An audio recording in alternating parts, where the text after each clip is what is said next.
Late one night in May of 2021, a Dodge Charger was seen traveling at a high rate of speed in Waco, Texas. The vehicle blew a red light and slammed into a semi-truck in the middle of an intersection. Upon arriving at the scene, emergency responders removed an unresponsive passenger from the Charger and rushed her to the hospital in critical condition. The driver, 32-year-old Casey Ray Smith, suffered less serious injuries. After being checked out at the emergency room, she was booked into the McLennan County Jail on one count of intoxication assault with a motor vehicle. The outcome of the case is unclear.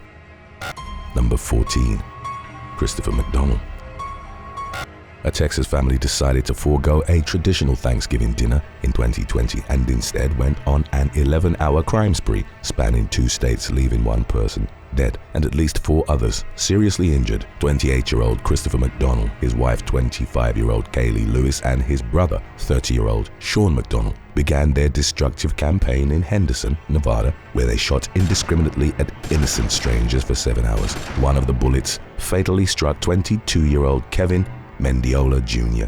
at a 7-Eleven store. The trio eventually drove to Arizona, where the McDonalds shot at other vehicles along Interstate 95 while Lewis drove. About an hour later, the police attempted to pull the trio over. While attempting to outrun law enforcement, Lewis lost control of the vehicle, causing a rollover crash. The accident was followed by a brief shootout with police before the suspects were taken into custody. In October of 2024, Christopher McDonald pleaded guilty to 23 out of 55 felony charges, including murder, attempted murder, murder conspiracy, and weapon charges. He's currently awaiting sentencing and is facing a life sentence with a non-parole period of anywhere from 21 to 164 years. McDonald decided it was in his best interest to take a plea deal about a month before his trial was scheduled to begin. Sean McDonald and Kaylee Lewis's cases appear to still be ongoing. Lewis filed for divorce against Sean in 2023, and it's unclear whether prosecutors plan to try their cases together.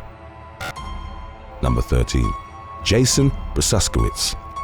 In February of 2024, bystander footage of a white pickup truck driving straight into the ocean at New Smyrna Beach in Florida went viral. The driver, 49-year-old Jason Brusaskowitz, could be seen trying to do a donut as he sped back and forth along the shoreline. Upon arriving at the park, Brusaskowitz had driven around a closed gate, ignoring a do not enter sign, and had headed straight for the surf. The beach was closed because the tide was too high for cars, but this didn't stop Brusaskowitz, who continued his joyride until his truck became stranded in several feet of water and would no longer move. In body cam footage that was captured after the man's drive into the ocean, he could be heard shouting, "Not my fault, the truck don't surf," when a sheriff's deputy told Brusaskowitz that he shouldn't be driving onto the beach when it's closed. He responded by saying that he thought he was in England and then asking if they were in Kansas. The unamused deputy responded with a stern no, but the suspect wasn't going to let anyone rain on his parade. Brusaskowitz laughed and asked if he could get in trouble for what he had just done, and the deputy told him that he could go to jail for a misdemeanor. He was then placed in handcuffs and taken down to booking, where he flashed an ear-to-ear, open-mouthed grin for his mugshot while being booked into custody on a violation charge of failure to pay vehicular access fee. Number 12.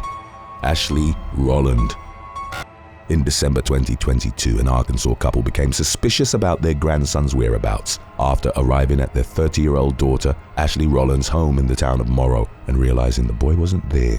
Lee County deputies responded to the residence, where they found Blue Rowland buried beneath Ashley's floorboards. Based on the condition of the remains, investigators estimated that he had passed away up to 3 months earlier. Ashley blamed her boyfriend, 34-year-old Nathan Bridges, for the injuries that claimed Blue's life, telling police that Bridges killed the boy for biting his finger. She said she sat in the living room while Bridges drowned the victim in the toilet, and she admitted to doing nothing when she realized Blue was in distress. Authorities charged both Rowland and Bridges with capital murder, abuse of a corpse, tampering with evidence, battery, and more. In her mugshot, Ashley's eye was bruised and swollen shut, but it's unclear what led to the injury. Ashley's defense attorneys argued in court that she was merely present when Bridges committed the crime. In 2024, she pleaded guilty to 2 counts of permitting abuse and was sentenced to 40 years in prison. She'll become eligible for parole in 2027 after serving 6 years. Bridges pleaded guilty to first-degree murder and first-degree battery and was sentenced to 60 years. Number 11. Christian Henry. In February of 2024, a 32-year-old New Mexico man named Christian Henry made Fox News' Mugshots of the Week feature following his arrest in Doña Ana County, concealing identity, restricting or obstruction, traffic violations, and violating his probation from a previous case. In his booking photo, he appears disheveled, with bloodshot eyes and dirt covering his face. He nevertheless managed to smile for his latest mugshot, adding to what seems like an ever-expanding criminal file. Henry's past convictions include multiple robberies, batteries, and assaults, aggravated assault, aggravated battery on a household member, interference with communications, battery on a peace officer, resisting or evading, criminal trespass, and more. In early 2020, he was charged with 17 misdemeanors and felony aggravated fleeing after leading police on a low-speed chase. During the pursuit, he cruised through red lights and stop signs, drove the wrong way, and crashed his vehicle into some parked cars while driving on 3 tires and a metal rim. The charges were ultimately dropped. In another arrest the previous year, Henry was accused of setting his family's Las Cruces home on fire during a spell of irrational behavior. While the blaze was contained to the living room, it still caused significant damage totaling at least $20,000. Henry was charged with arson, but the case was dropped. Following Henry's most recent arrest, the judge ordered him to undergo a competency evaluation and ultimately revoked his probation. He remains in custody as he serves out the remainder of his probation sentence behind bars. Number 10. Heather Manning. While responding to a late-night residential disturbance in August of 2024, police in London, Kentucky, found 50-year-old Heather R. Manning lying in her parents' lawn with a gunshot wound to the arm. Inside the home, officers found Manning's father and mother, Joe and Judy Roberts, the latter of whom was found lying on the floor with a punctured lung, broken ribs, and a possible fractured shoulder. The victims blamed Manning for the woman's injuries, and an arrest warrant stated that Manning had instigated Joe to fire a shot at her. Officers had responded to the residence earlier that night, and no one had answered the door. And this was supposedly because Manning had been holding the Roberts at gunpoint for 3 hours. She's accused of yanking a phone out of the wall to prevent her parents from calling 911. Authorities have released few details about the circumstances that led up to the incident, including an alleged motive. After receiving treatment for her gunshot wound at the hospital, Manning was booked into custody on suspicion of second-degree assault, wanton endangerment, and unlawful imprisonment. She remains behind bars at the Laurel County Correction Center as she awaits her next court date, which is scheduled for mid-November. Number 9. Kelly Delaney. In June of 2024, police in Lancashire, England, released a mugshot of a wanted woman named Kelly Delaney, also known as Kelly Henry. The 35-year-old fugitive was wanted by law enforcement in the city of Preston in connection with a burglary. It took only a quick glance to realize that Henry most likely struggles with substance abuse. Many commenters remarked that she looked much older than 35, and while some social media users laughed at the woman's expense, others encouraged sympathy and compassion. Henry first landed in the spotlight in 2016 when the father of her child, Ashley Mercer, left her and started dating her half-sister, Rachel. Mercer and Rachel had a baby together, and Henry was shocked and heartbroken to learn about their relationship. She had been hoping to reconcile with Mercer, only to realize that she had been betrayed by 2 people she once trusted. When police published Henry's mugshot in 2024, she was practically unrecognizable compared to how she looked just a handful of years earlier. According to the most recent available updates, the police are still looking for the elusive suspect. Number 8. Robert Cale. 1 person was killed and at least 2 others were seriously injured in Versailles, Pennsylvania, in July of 2024 when they became the target of a knife-wielding drunk man's rage. 40-year-old Robert Cale repeatedly stabbed his drinking buddy, 38-year-old Vincent Vinny Bazzone, on the victim's porch, then attacked Bazzone's neighbor and put the man's wife in a headlock. By the time police arrived, Bazzone was dead. Cale told officers that they were smoking marijuana and drinking Patron together when he grabbed a knife and laid siege to his victims. He never gave a reason for his actions other than saying that he had to do what he had to do. Cale finally stopped attacking when Bazzone's neighbor retrieved a pistol from inside his house and pointed it at him, at which point Cale apologized for his actions and fled the scene in a vehicle. A witness passed Cale's license plate number onto the police, and he was soon taken into custody. He became extremely violent toward the police, injuring a sergeant and a canine, and is currently facing charges of homicide, attempted homicide, assault of a law enforcement officer, burglary, and 2 counts each of making terroristic threats and aggravated assault.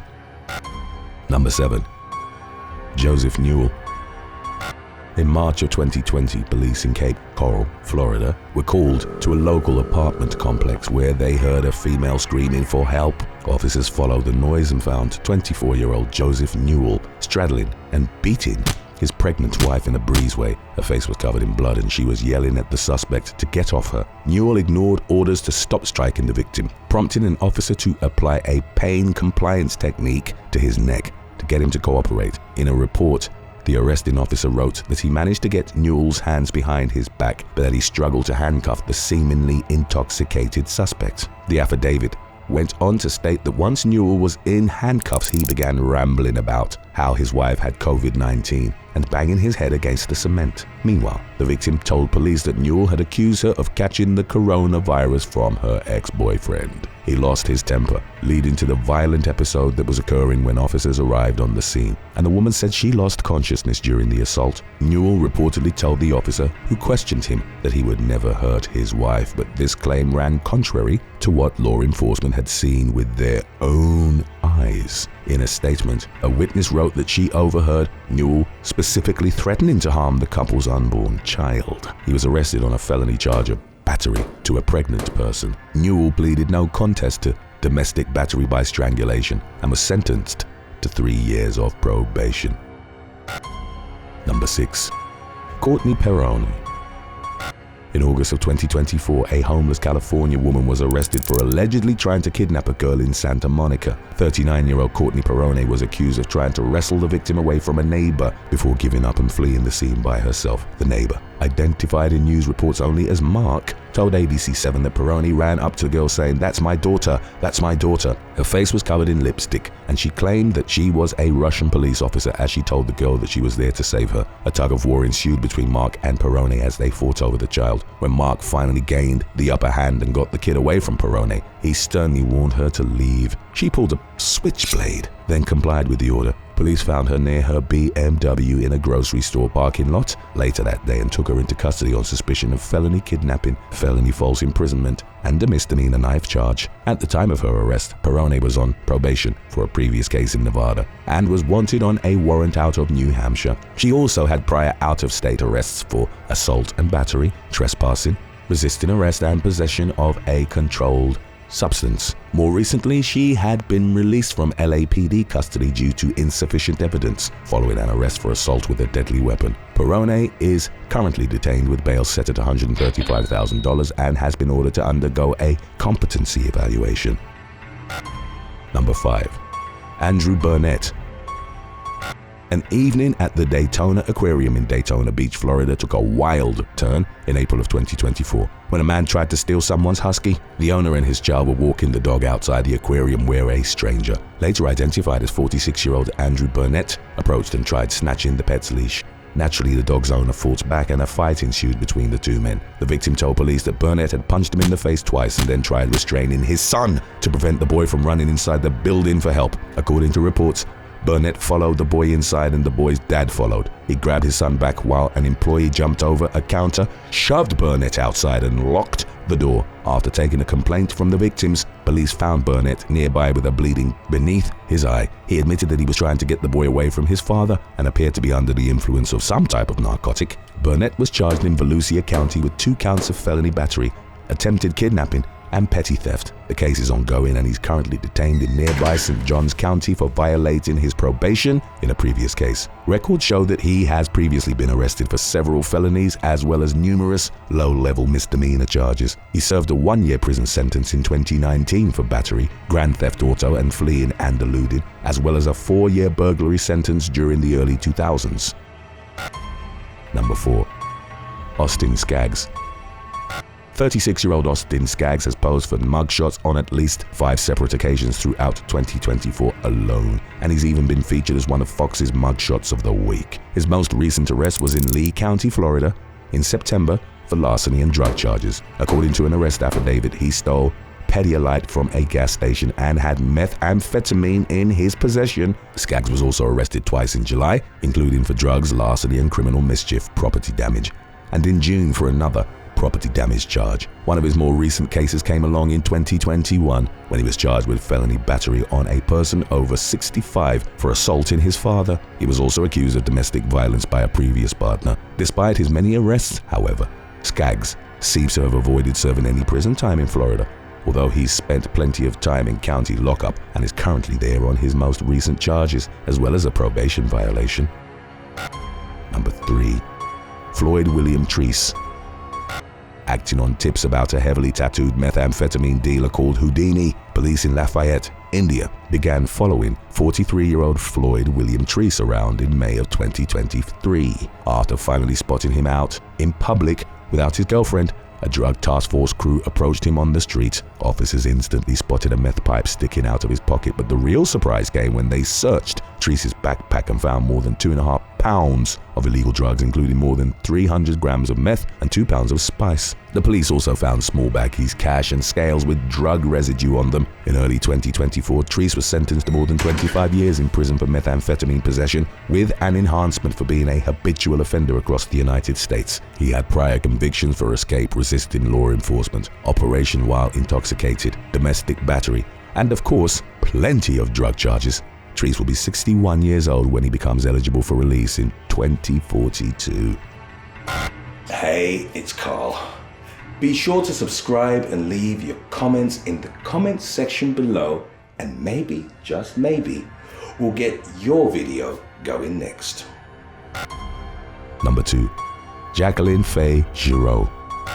To say that Jacqueline Faye Giroux was once a frequent flyer at the Lake County Jail in Florida would perhaps be an understatement. The 53-year-old has posed for at least 8 mugshots at the facility since 2021, with the vast majority of her visits occurring in 2023. Giroux's most recent string of arrests includes an incident in October 2023 when she was found walking around a residential area barefoot, screaming and banging on doors. One Good Samaritan answered the door and tried to calm down the obviously distressed woman, who claimed she had just been punched and grabbed by someone. Giroux had been at the hospital earlier that day for being intoxicated, and she had already drank a pint of liquor in the hours since being discharged. She didn't have any major injuries, but responding officers determined that she had forced entry into a senior citizen's home. Police arrested her on suspicion of battery on a person 65 or older and disorderly intoxication, and she was sentenced to 3 years of probation after pleading no contest to the charges. After failing a drug test and simply not showing up for some of her probation appointments, the judge overseeing Giroux's court cases ordered her back into custody. She has since been released and appears to have completed her probation requirements. Stick around after number 1 in case you never saw our release about when befriending strangers go wrong and would like to. Number 1. Benjamin Page. 24-year-old Terrence Brown was murdered in May of 2020 after stepping out of his Lehigh Acres, Florida home for a romantic encounter with 22-year-old Benjamin Austin Page. He was found dead in his front lawn with multiple bullet wounds, and suspicion quickly fell on Page, who already had a substantial criminal history dating back to his teens and had spent the vast majority of his adult life behind bars. Just 4 months prior to the shooting, the heavily tattooed convicted felon had been released from prison after serving 4 years on a gun charge. Page denied having an intimate relationship with Brown, who worked as a makeup artist and had a much less checkered past than the man suspected of killing him, but he failed to convince investigators of his innocence and was booked into custody on suspicion of second-degree murder. According to reports, Page and Brown had known each other for about a week leading up to the shooting. Prosecutors accused Page of getting angry and killing the victim over some explicit photos of the two of them that Brown refused to delete. Page initially denied that this was the case, but there was evidence to suggest that people had been mocking him for the relationship and that he became upset enough about it to kill someone. In April of 2022, Page pleaded no contest to the murder charge and was sentenced to 35 years in prison. He'll be 57 years old when he's released in 2055. 31-year-old Florida resident Sammy McKnight was apprehended and detained in June of 2022 on suspicion of murder. He'd been sought in connection to the killing of a man in Volusia County. When he'd met McKnight, the victim, 36-year-old James Shirley, was reportedly living in his car. The former had befriended him, and they were captured by surveillance cameras speaking outside of a Circle K for about 90 minutes while sharing soda and cigarettes. An argument eventually broke out that devolved into a physical altercation, during the course of which McKnight brandished a handgun and fired 7 shots at Shirley, 5 of which struck him. Footage showed the gunman then grabbing the victim's backpack, getting into the victim's vehicle and fleeing the scene. In the shooting's wake, Shirley walked for about a block before collapsing inside an IHOP restaurant. Law enforcement received a tip and they were able to capture McKnight. They found him in a neighborhood in Daytona Beach and took him into custody after a brief foot pursuit. During his questioning by investigators and throughout the subsequent court hearings, McKnight didn't offer much information to contextualize the shooting. A judge ordered that he be held without bond. Sheriff Mike Chitwood of Volusia County reported that deputies had discovered a bus ticket inside Shirley's car that was found abandoned in Daytona Beach. A license plate reader had reportedly noticed the vehicle near Nova Road and US Route 92. McKnight's fingerprints were allegedly on the bus ticket. In the past, the man had completed a 6-year sentence in a state prison on charges of theft and burglary. After his release, he was taken into custody in Brevard County on various drug and DUI charges. In July of 2022, McKnight was indicted for Shirley's fatal shooting and the other crimes stemming from the incident. He was charged with first-degree murder, carjacking with a firearm, burglary while armed with a firearm, and possession of a firearm by a convicted felon. Number 7. Sabina Eriksson. The case of twin sisters Sabina and Ursula Eriksson attracted global attention after a 2008 incident in which they experienced an episode of folie à deux, or shared psychosis, a psychiatric disorder in which delusional beliefs are transmitted from one person to another. In May of 2008, the Swedish women boarded a bus bound for London. In Liverpool, they suddenly got off the vehicle at a motorway service station near Kiel after displaying erratic behavior. The Eriksson sisters, at the time in their early 40s, seemed paranoid and clung to their bags, refusing to let a bus driver check them for illegal items. A crew filming a documentary nearby captured the pair as they ran across the busy highway and into oncoming traffic. Both were struck by vehicles. Ursula's legs were crushed by a lorry, while Sabina spent 15 minutes unconscious after she was struck head-on by a Volkswagen Polo. Both violently resisted the police officers and paramedics who tried to help them.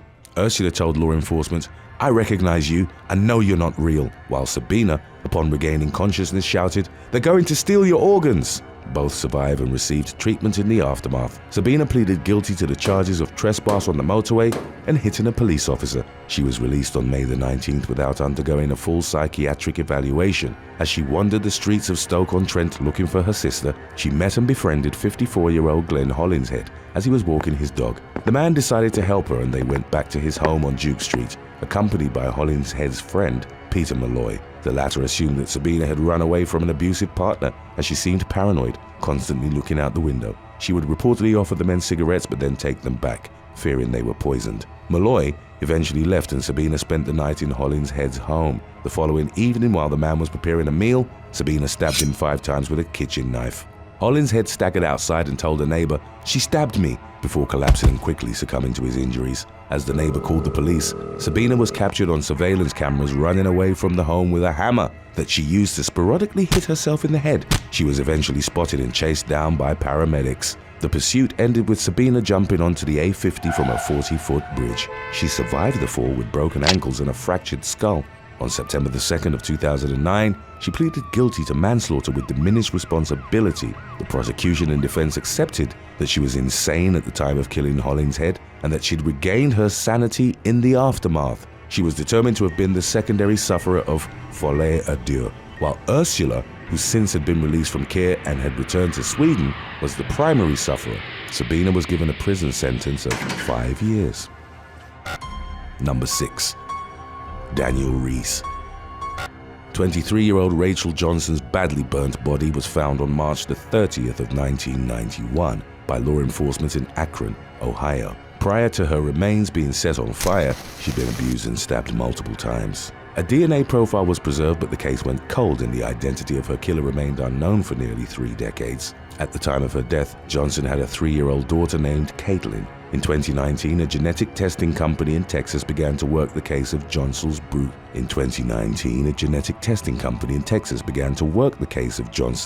brutal murder. Their findings eventually led investigators to Daniel Reese, a man in his late 50s. In the spring of 2020, he was arrested and charged with aggravated murder. 31-year-old Caitlin described the reveal as insane, as the man had been hiding in plain sight, living across the street from her and befriending her family. Caitlin remembered that Reese whom she hadn't seen since 2007, seemed harmless, and she had many childhood memories involving him. He would reportedly come to gatherings at her home and had even taken her on her first motorcycle ride. The woman told a media outlet, "It's literally insane that this dude lived across the street and had the nerve to be a part of our lives." Number 5. Lois Rice. On March the 23rd of 2018, Minnesota law enforcement were asked to perform a welfare check at the home of 54-year-old David Rice. After he'd failed to contact his work, friends and family for several weeks, law enforcement arrived to find the man fatally shot inside his home. Investigators started searching for his wife, Lois, whom they discovered had withdrawn $11,000 from David's bank account before disappearing. She would remain on the run for nearly a month. Lois fled to Fort Myers Beach, Florida, where she met and befriended 59-year-old Pamela Hutchinson. On the 9th of April, the latter was found dead at a local hotel, fatally shot with the same gun that had been used to murder David Rice. Her bank cards, car keys, and ID were all missing. Investigators determined that Lois had first killed her husband and then targeted Hutchinson, with the purpose of stealing her identity because of their similar appearance. After a 10-day nationwide manhunt, U.S. Marshals found Lois and took her into custody from a bar in South Padre Island, Texas. She was charged with several counts related to murder, theft, and criminal use of personal information of a deceased individual. The Grandma Killer, as the woman came to be known, pleaded guilty to murdering Hutchinson in 2019 and was sentenced to life without parole. She was then extradited to Minnesota, where she pleaded guilty to killing David the following year. Lois admitted to have shot him during a fight and apologized to her family before being handed her second life sentence without the possibility of parole. Number 4. Kirill Volsky. In August of 2018, Russian teenager Kirill Volsky from Khabarovsk told his mother that he was going to spend some time with a school friend and his grandmother. Volsky instead used his savings and flew 3,900 miles to the capital to meet teenager Kristina Kamraeva, with whom he'd talked online on an anime social media group. Upon meeting her in person, Volsky, who'd rented an apartment in the city, claimed that he was in Moscow with his mother to attend the wedding of a family friend. He and Kamraeva met a few times, but he reportedly became angry and jealous that she would also go out with her other friends. He at one point reportedly told Kamraeva that he wanted them to get married and would have children after he would have finished his military service. Kamraeva turned him down. Enraged by the rejection, Volsky stabbed her to death at his rented apartment. He then dismembered the teen and disposed of her remains in drains and trash bins. An extensive search was launched for Kamraeva, who was reported missing after she was last seen on August the 26th. In the weeks that followed after Volsky had returned home, he was questioned by Moscow police via phone and denied having any knowledge about Kamraeva's disappearance. When he stopped answering calls from law enforcement, detectives flew to him from the capital. They put the teen through a lie detector test, and during that process, he confessed to the murder. He told the police where he disposed of the body parts, but because roughly 2 months had passed since the killing, no remains were found. Number 3. Shahin Darvish Naranbon. 34-year-old Shahin Darvish Naranbon, an Iranian national, was detained indefinitely at a secure hospital in England following the murder of senior citizen Brenda Blaney in Thornton-le-Dale, North Yorkshire in January of 2022. Rodney Jameson, the judge assigned to the case, described the killing as occurring under circumstances of appalling brutality. Darvish Naranbon was born in Tehran and had mostly lived in the UK since the age of 15. Though he did spend time in the US, where he was reportedly admitted to a psychiatric unit. He applied for asylum in the UK in 2013 after his visa expired. His claim, however, was denied, and all subsequent appeals were unsuccessful. Between 2017 and 2020, the government was unable to deport Darvish Naranbon because no return agreement with Iran was in place. It wasn't clear whether that aspect had enabled him to stay in the UK despite his previous asylum claims being denied. He'd met Blaney in 2013 in a Leeds restaurant where he worked as a waiter. He was later welcomed into her home in Thornton-le-Dale while he was studying for his master's, and by all accounts, Blaney treated him like her grandson. On January the 2nd of 2022, the 87-year-old was on the phone at her home while placing a grocery order without warning or provocation. Darvish Naranbon charged her with a kitchen knife. Blaney was frail and suffering from the early stages of dementia. Darvish Naranbon took her down and slammed her head against the kitchen floor before slashing her throat and plunging the blade deep into her chest. Several forensic psychiatrists examined Darvish Naranbon following his arrest and they agreed he was experiencing a psychotic episode most likely related to schizophrenia at the time of the killing. The court deemed that the defendant posed a serious risk to the public and was capable of committing homicidal violence while in psychosis. Prosecutors revealed during court proceedings that he and the victim had had a close relationship and that they'd kept in touch while he was away at university, with Blaney even attending his master's degree graduation. Darvish Naranbon, formerly of Cookridge, Leeds, appeared in Leeds Crown Court via video link from Rampton High Security Hospital in early 2023. During the hearing, Blaney's family members were present in the courtroom. Darvish Naranbon denied murder and pleaded guilty to manslaughter by diminished responsibility. On February the 1st of 2023, he received a mental health restriction and indefinite hospital order. Number 2. Norshad and Jajit Singh. In January of 2023, a special police unit in Delhi, India, uncovered a plot by suspected extremists to attack Hindu leaders, allegedly ordered by operators in Pakistan. The investigation began after the police found that 29-year-old Jajit Singh, also known as Jaga and Yaqub, along with Norshad, aged 54, had killed and chopped up a 21-year-old man whose body was discovered in the Balswad dairy area. The unnamed victim was reportedly addicted to illegal substances and had a tattoo of Trishul, a divine Hindu symbol, on his shoulder. Singh and Norshad had befriended the young man and brought him to their rented accommodation in Balswad dairy. They killed him and recorded a 37-second video of the murder, which they sent to a Pakistan-based handler by the name of Sohail. The latter had links to the extremist organization Lashkar-e-Toba and had allegedly tasked Singh and Norshad with killing Hindus. The duo had reportedly sent him the video to prove their allegiance. They then cut the body into 3 pieces and disposed of it in a nearby drain. Its subsequent discovery led the authorities to them, and traces of blood were found in their home. The police also recovered 2 hand grenades and 3 pistols loaded with 22 bullets. Norshad was a known associate of the extremist outfit Harkat-ul-Ansar, which operated primarily in Kashmir. He'd previously been convicted of murder and sentenced to 10 years in prison in a case under the Explosives Act. Jajit Singh was a reported member of Bambia, a notorious criminal gang. As of the latest updates on the case, the police had taken the 2 suspected killers into custody for 14 days, while further investigations were ongoing. Number 1. Travis Lewis.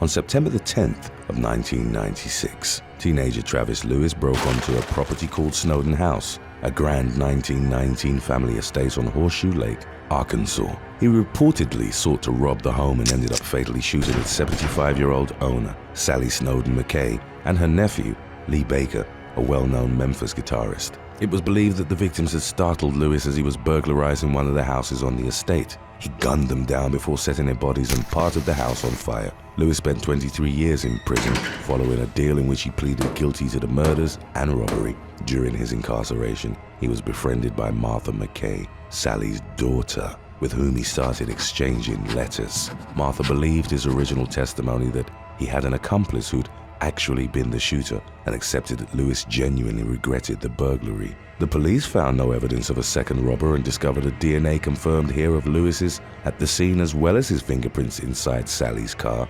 A practicing Buddhist, Martha believed in forgiving him and supported his release by attending his parole hearings. Lewis was freed on parole in 2018. By then, Martha had returned to her family home and turned the property into a high-end bed and breakfast and wedding venue. She'd already employed Lewis's mother and gave him a job as well. On March the 25th of 2020, an alarm went off at the Snowden house. Upon arriving at the address, deputies saw that the back door was empty and made their way inside. They found 62-year-old Martha at the top of the stairs. She'd been stabbed and bludgeoned to death. Law enforcement chased the suspect, who jumped from a window and then entered a vehicle on the property. He tried to drive off but got stuck in the yard. The man got out of the car, fled on foot, and eventually jumped in a frigid lake but never resurfaced. Hours later, the police used sonar equipment to recover the body. It was identified as 39-year-old Travis Lewis, whom they determined had cocaine, marijuana, and meth in his system. Decades after killing Sally McKay and her nephew, he killed the former's daughter as well. The motive, like in 1996, had reportedly been to rob the home. Thanks for watching. If you had to go to court for a murder you didn't commit, would you rather get represented by Kim Kardashian or by Rudy Giuliani? Let us know in the comments section below.